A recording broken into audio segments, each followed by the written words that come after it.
dispatchers is not your friend, bro. That's number one, right? The dispatcher is not your friend. I don't care how nice they talk to you on the phone, what type of rapport you think you got with these people. At the end of the day, they're not your friend. And I will even go further as to say, they're not really your business partner.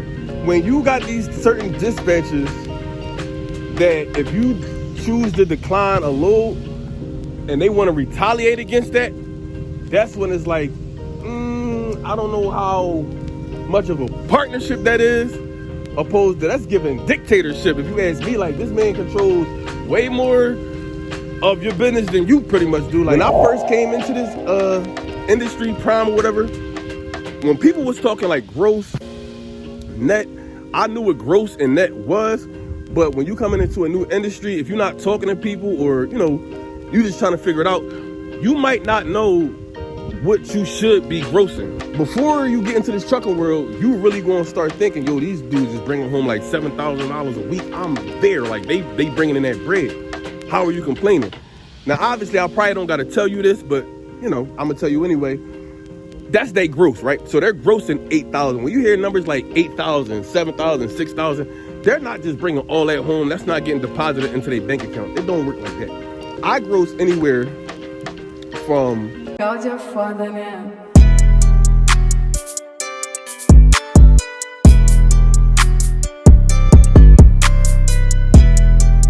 All right, man, what's up with y'all? Tapping in. I know I ain't uploaded a video in a minute, but I was on vacation and all that. That's why y'all gotta follow me on Instagram, bro. Mr. Official_Joey Beans. Just follow me on Instagram. Y'all done known that, but for the people that do follow me, y'all was hitting me up. I appreciate that, making sure I was cool. Asking about my daughter, just seeing what was up, seeing what the vibes was. I appreciate that. But like I said, I was on home time for about 2 weeks. Came back home, went back to the city, to Philly, chill with family. Then I went to Ocean City, Maryland for like a week. So yeah, man, I took a well-needed break because Lord knows I was burnt out. I was burnt, bro. I was burnt. They fucking fried me. Excuse my language. But yeah, man, I think I stayed out a total of, 2 months? That last time. Yeah, I stayed out a total of 2 months. Obviously, I didn't even stay that long. I didn't even stay out that long in training. I think me and my trainer, we probably did like 6 weeks or something like that. But, yeah, 2 weeks, bro. That was rough. That was rough to say the least. That was definitely rough. But I did have a video. Excuse me. I did have a video lined up before I was going on home time. I kind of had an issue with my dispatcher. But as I look back on the video, I was kind of going in on him, and I didn't want to just, I was real emotional, mad, irate, angry, whatever you want to call it. So when I recorded the video, I was in my feelings. I was still mad about the situation. And, as I calmed down a few days later and went back and looked at the video, I'm like, all right, I probably shouldn't upload that. But what I will say about the situation is just know, a lot of times, these dispatchers is not your friend, bro. That's number one, right? The dispatcher is not your friend. I don't care what type of... Well, that's not to say y'all can't be friends. See, I don't know. I don't want to... I guess it's on an individual basis, but for the majority of the drivers, lease purchase, or just drivers at Prime, bro, these dispatchers ain't really your friend, right? So I don't care how nice they talk to you on the phone, how, what type of rapport you think you got with these people. At the end of the day, they're not your friend. And I will even go further as to say, they're not really your business partner. I hear a lot of people at Prime say, well, yeah, I lease my car, I lease my truck, I got my own LLC. My dispatcher, he's not my boss, he's my business partner. Like, that's cool. That's a good way to look at it. That's how they told me to look at it when I first came to Prime. And even in H2 class, that's how they kind of pitch it to you, that that's your partner. And yeah, they will try to frame it like, that's my business partner. They tell you to look at it that way in H2 and all that. But my thing is, if you send me a load, all right, let's look at it from this perspective, two perspectives, right? And I ain't gonna spend too much time on this, but if I'm a lease purchase, well, not even a lease purchase, just a lease operator at Prime, You're my dispatcher. If I don't like this load that you sent me, it shouldn't be nothing short of, bro, I don't like this load. It's not going to work for me. Just send me a different load. All right, I'll see what I could do. Now, granted, on occasion, they might try to nudge you like, yo, no, just take this load. And when you drop it, I'll get you something better. It's nothing in your area. It's kind of tight. That's understandable. But when you got these certain dispatchers that if you choose to decline a load and they want to retaliate against that, that's when it's like, I don't know how much of a partnership that is, opposed to that's giving dictatorship. If you ask me, like, this man controls way more of your business than you pretty much do. Like, he controlling your money. If you're trying to get a load pushed through, like maybe you might drop a load after payroll like Wednesday, but it's like 8, but you can still get that payroll, that load pushed through. He dictate that. That can make or break you. If he don't want to do that, if he feels some type of way, if he feel like he don't want to do that, or he just want to be petty, bro, you're not getting that load pushed through. If he don't want to give you no decent loads, and I'm going to speak lightly on that because I don't know exactly how they pick the loads, but all I do know is, like I said, they have a lot more say-so on, how you get paid, how much you get paid. They dictate a lot. So to me, yeah, you can say that's your business partner and all that, but nah, it's not really giving. I don't see it that way. It can be that type of situation though.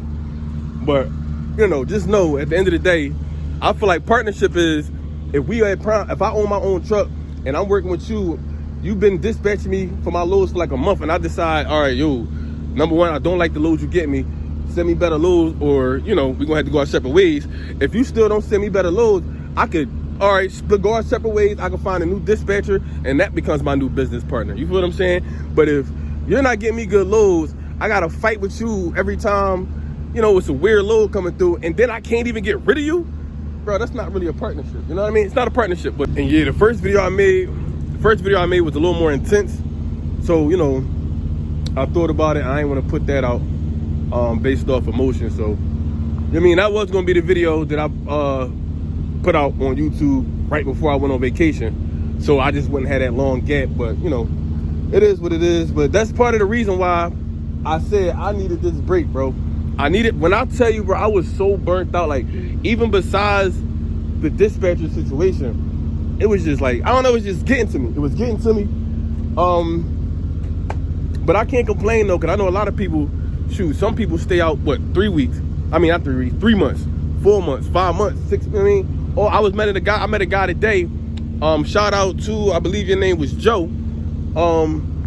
He never went home since he got his own truck, So he been out here a full year. He from New York. I think he was from Buffalo. So shout out to you. I seen you in Piston. He said he ain't go home for a whole year. I said, damn. So, I'm thinking I'm doing something with my 2 months, but man, there's people out here, they really out here grinding for real. They really out here grinding. So, it's really up to you at the end of the day what you got in your tank. If you could go 3, 4, 5, 6 months, a year, bro, rock out. I know he was stacking money though. I know that for sure. If you stayed out for a whole year, bro, he's sitting on something. I'm willing to say he's sitting on, I don't even want to say it. I know he's sitting on something nice though. A whole year? Yeah, he's sitting on something nice. More than 20 bands for sure. More than, I don't know. He said he had a breakdown and all that shit for like a month and a half, but yeah, he probably sitting on like 20, maybe 30. Ain't no telling out here, but a whole year, he's sitting on some shit. All right, y'all, so tapping back in. So, the time is 11:30-ish. Now, as y'all seen in the earlier clip, I got to my 01 at 1:30, right? It's 11:30. They still wasn't loading. So I'm talking to the yard jockey. I'm like, yo, you know what's going on? Because at that particular pickup, it's not like you could talk. You can't go in the building and talk to the workers. I'm assuming you're not allowed in the building. So I'm talking to the yard jockey, the one that's like transporting the empty tankers. So when I dropped the tanker, my clean one, I waited like 2 hours. I ain't see no motion. The guy says he don't know when they gonna load. So I'm like, all right, no worries. I slide to the Walmart, do some shopping. Like I'm saying, I'm just fresh off vacation. So I didn't really have nothing in my truck. I emptied out my fridge. So I mean, did some food shopping, put some clothes away, bought a few more things I needed for the truck, cases of water and all that. Cool. Came back and I noticed that they did take my clean tanker that I dropped. So I'm assuming like, oh, all right, bet we got some motion. They about to, they load me up. That's what I'm assuming they doing. They took my tanker, they load me up, and I'm about to, be on my way soon. Little did I know, hour go by, 2 hours go by, 3 hours go by, 4 hours go by. I'm like, something ain't right. I never stay here this long. So I see the same yard jockey I talked to. I'm like, yo, you know what's going on? Like, they still ain't load me. And he like, man, something going on with they mixing bowl, whatever. They having an issue at the warehouse. So that's why it's taking so long for them to load me. He don't know when it's going to come time for them to load me. At this point, it's like 6, 7. Wait a few more hours. 10:30 come around. Now I'm thinking like, all right, do I want to sit here the whole time? Mind you, I don't have no service at this 01. And that's one of the pet peeves I got with certain 01s you go to. Some of these joints, bro, you be in the middle of nowhere. You get no service. So not only are you waiting upwards of 6, 7, 8 hours, you don't got no service. And me, I don't have Wi-Fi in my truck. I know some drivers, they get like the T-Mobile internet box or, some type of internet service in their truck. Me, I never got that. I just never got it. I'm cool without it for the most part, so I ain't really tripping. But it's just the times when you do get to those 01s and you don't get no service, you really stuck. Like, I done did all my cleaning, I done did all my cooking, I done read a few books. Well, not a few books, but I read that one book, read a couple chapters, talked on the phone. Like, I done exhausted all my other options, and I'm not stupid. So I had to make a pimp decision. I'm like, all right, either I could sit here or I could try to find a truck stop or something and at least take a shower, wash up, get ready, relax. So I talked to the yard jockey. I asked him like, yo, go get that, because the trailer I dropped, that's not the trailer they're loading. So the trailer I dropped is different. The trailer they're loading, I told him, listen, if you could do me a favor, go back there and get that trailer number.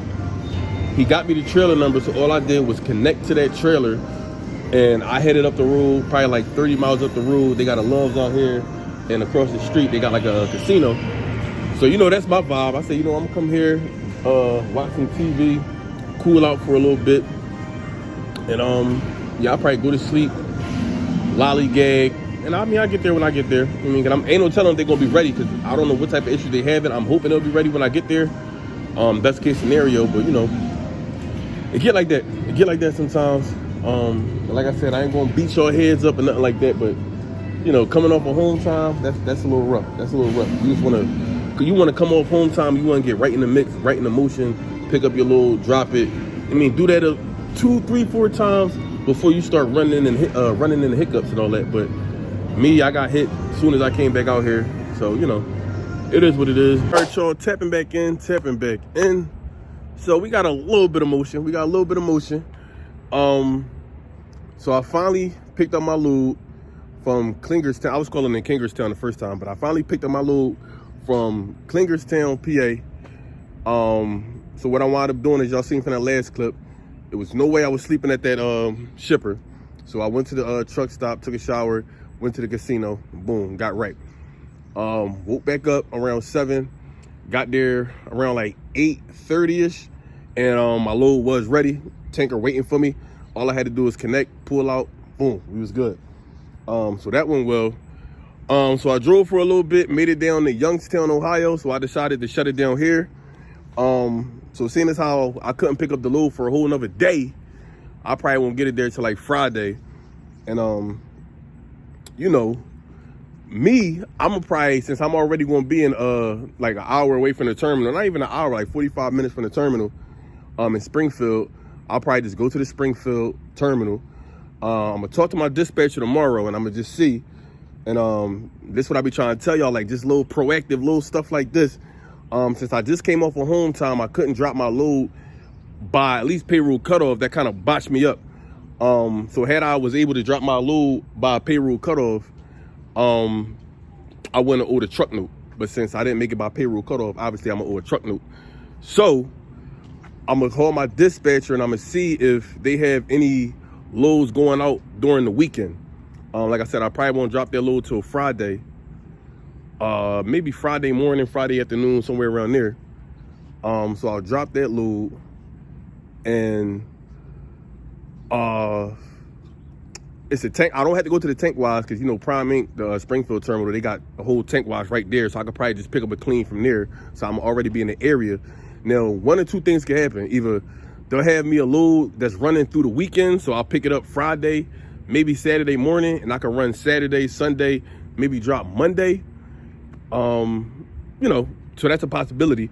But if they got me sitting Saturday, Sunday, because, it's hard to get out of Springfield. Everybody know when you go to the Springfield terminal, it's hard to get a load coming out of there. If they got me sitting through the weekend, I'm going to call my dispatcher and I'm going to see if I can take another H2 class. H2 class. I keep calling it H2, like the letter H. It's H2. I'm going to see if I can take another H2 class. Now, if y'all seen one of my previous videos, y'all know, if you take the H2 class, that defers a payment, right? So seeing as how I'm already now behind one payment, I think when I was on vacation, I looked at my settlement sheet. I was in the hole like $400. That's nothing. That's like gas money. But now I got this next truck payment on top of that $400. Now we getting into like the $1,500-$1,600 dollar range where I'm in the hole. But I can still make that up. This load I'm on now, and I'm gonna make sure I post it up here. This load I'm on now, I think it paid like $3,500 just for that one load. So, minus gas, I could make out all right. Cover the back bill, and I'll be ready to roll for Monday. If I get that payment deferred, that will just speed up the little process. Because if not, then by the time next Friday come around, I'm gonna have another payment on top of my head. So it get tricky. Definitely you want to plan out home time before, you just go off emotion, say I'm tired of being on the road, and you just randomly take some home time. When you return, you will be in a messed up position. So if you're watching this, if you're new, or you try and get home time down pack, how to take it the right way, save your money. Number one, save your money. Don't be out here just blowing your money on food, eating out every day. Got to be smart with your money, but you also want to plan that out. Don't just get up off emotion willy-nilly. I'm tired of being over the road, because you're gonna come back and you're gonna be in the hole. I hear people being in the hole $3,000. Like, I don't understand. I don't understand how you could be in the hole $3,000. That's just like poor planning in my book. But it happens. It happens. Some things is out of your control, breakdown, stuff like that. They got you sitting, so I understand that. But you definitely want to just use your mind out here. Don't just act off emotion. So yeah, I'll leave that part there. Outside of that, I was watching YouTube. So I know I said I wasn't really trying to watch or hear about no trucking on vacation, but I snuck and watched some YouTube videos about trucking. Watched a few Prime Inc. drivers, watched some of their YouTubes, and I watched this one video in particular, and they were talking about how freight is actually going back up, how he noticed that his gross is like kind of increasing, it's going back to what it used to be, which made me think, when I first came into this industry, Prime or whatever, when people was talking like gross, net, I knew what gross and net was. But when you coming into a new industry, if you're not talking to people, or you just trying to figure it out, you might not know what you should be grossing, right? So when you a newbie, green to it, you could be grossing, I don't know, I don't want to say no numbers right off the bat, but you don't know what you're supposed to be grossing. So how can you know if you making out okay, or at least keeping up with other prime drivers in your field, if you don't even know what you're supposed to be grossing? So I said, I'm gonna take the time on this channel, and I'm gonna kind of run down some numbers, just to let you know what you might be able to be grossing, right? So prior to me coming to Prime, I was always watching YouTube, especially around the pandemic time. These flies are acting crazy.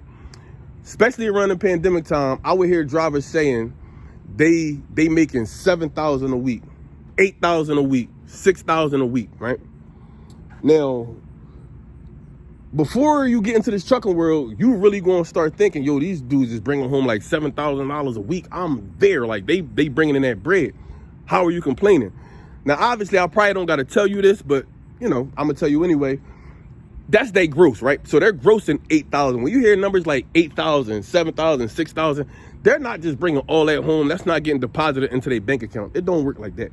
No, they're grossing 8,000, and then after truck payment, fuel, titles, tags, insurance, stuff like that, then that's what you're left with. That's what goes into your bank account.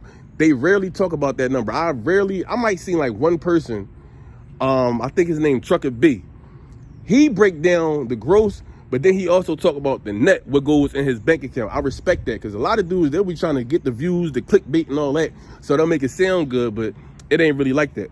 Now, I'm gonna just tell you off the rip, I have grossed $8,000 before. Now, if you've seen that video, and you can scroll down and go check that video out, when I said I made $5,000 in 1 week, that's what it looked like when you gross $8,000. So after all your runs, you made $8,000 before gas, truck payments, and everything else they're gonna take out. Yeah, I seen $8,000. Did that go into my bank account? No, but I did get $5,000 in my bank account. So I only did that one time, by the way, and I've been out here on my own probably 3 months. So I'm not gonna say it's never gonna happen again, but I only did that one time. Now, I don't know about reefer, flatbed, because you know I'm a tanker guy, but I gross anywhere from 45 to 5,000, right? Every week. I might hit lower. Sometimes I do hit higher, but on average, I'm right around there. I can even say just $4,000 to $5,000 range, right?